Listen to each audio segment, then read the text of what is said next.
What's up, YouTube? I wanted to do a short review on the Promark VR drone, as well as give you 5 quick tips to help you get the most from your drone once it's put together and you're ready to fly. All the sites and apps I mentioned are linked in the description box below. Tip number 1. Register your drone. Drone registration is really important, particularly this drone. Any drone that weighs between 0.55 pounds to 55 pounds has to be registered. It's quick, it's easy, and it's very affordable. It's roughly $5 a month. It's very important. Let's say you're flying your drone and it goes through your neighbor's window. Your neighbor's angry and calls the cops. The cops see the drone isn't registered. Now you're facing up to a $250,000 fine. So obviously it's definitely worth the trouble to take the few minutes to go ahead and register your drone. Once you do register your drone, you'll get some free identification stickers that you can put on it, which I think was kind of cool. They look pretty neat and pretty official. Tip number 2, fly during the day. I say this because it's important to maintain visual eye contact with these. If you're flying high, they can get away from you fairly easy, and they can be difficult to find, especially if you live somewhere where there's snow on the ground. You got a white drone lost on white ground. It can be pretty difficult. There are lost and found drone forums. I'll link one in the description box. You just do a quick Google search. You'll see several of them in America and the UK. Tip number 3. Start out low and resist the urge to go high until you're comfortable with the controls. I say this mainly because these drones are frail. And they kind of have to be frail by default, so they're light enough to fly. You can see this one guard here for this prop is broken. That happened the second time I flew it. The first 2 or 3 times I flew this drone, I broke guards. So they're easy to break. They do give a couple replacements, but you're gonna go through them pretty quick, especially if you're just learning how to fly a drone. Tip number 4, adjust for spin. This is important if you like to fly headless like me, and the book suggests that you learn to fly headless. As your drone is flying, it's going to rotate. It can rotate just from the wind, or sometimes if you're anything like me, the first couple times you're flying you can kind of freak out, and ultimately you just end up button mashing. And what happens is your drone rotates either clockwise or counterclockwise. The controls reverse. The controls work like this. This sets your elevation up and down, and this will rotate your drone either clockwise or counterclockwise.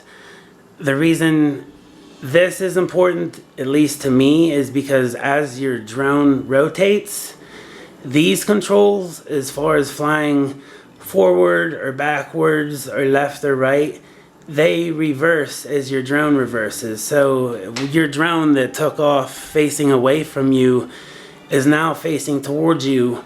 What was right will become left, and what was left will become right, and so on. So it is important and very helpful if you learn to manipulate and rotate your drone with this so that it is constantly facing away from you.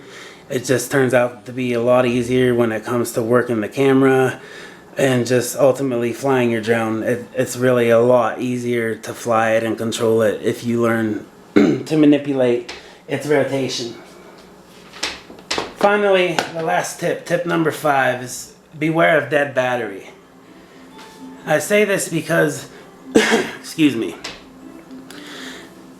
when these drones get a low battery, there's really not a very good warning. I would think that for the money, a low battery, you would have an audible warning, because there's so much going on when you're flying these. The only identification and warning precursor that they have to a low battery is that the lights will blink. I think the book says rapidly. The lights will blink rapidly, but as it stands during normal flight, the lights blink naturally on their own. So I'm going to tell you what happened real quick. I bought an extra battery, first of all. They're not very much money.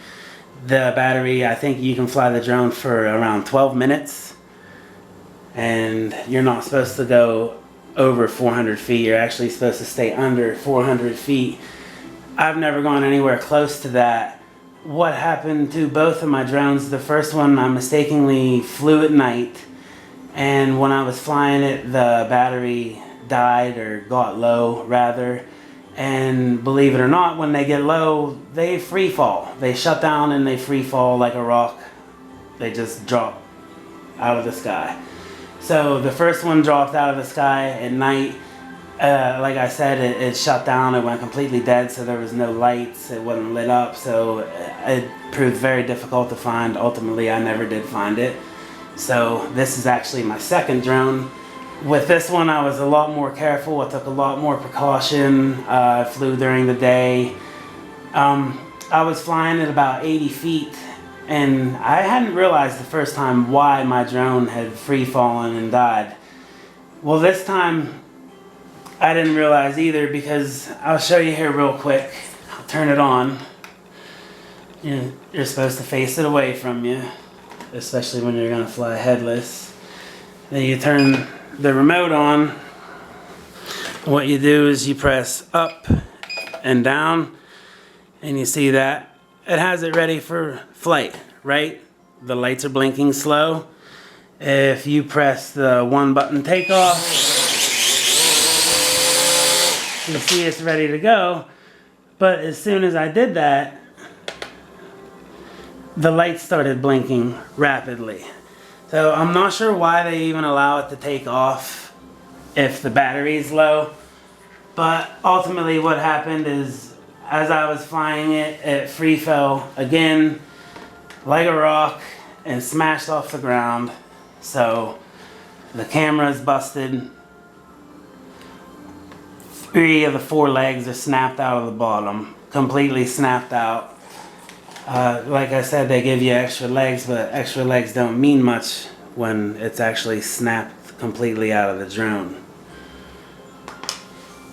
So, yeah, watch your battery life. Be careful. Watch for the quickly blinking lights. And just, if you suspect your battery is low, just wait. Charge it, because you're going to end up like me otherwise.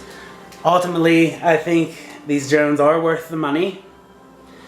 I think that it would have been good for the company to model this drone more from the high-end drones, and at least have provided a return home button. Because if you're going to fly, really, I would say, for my eyes and my vision, if you're 200 feet, you can't see this drone. And if you can't see it, it's going to be very difficult to get it back to you.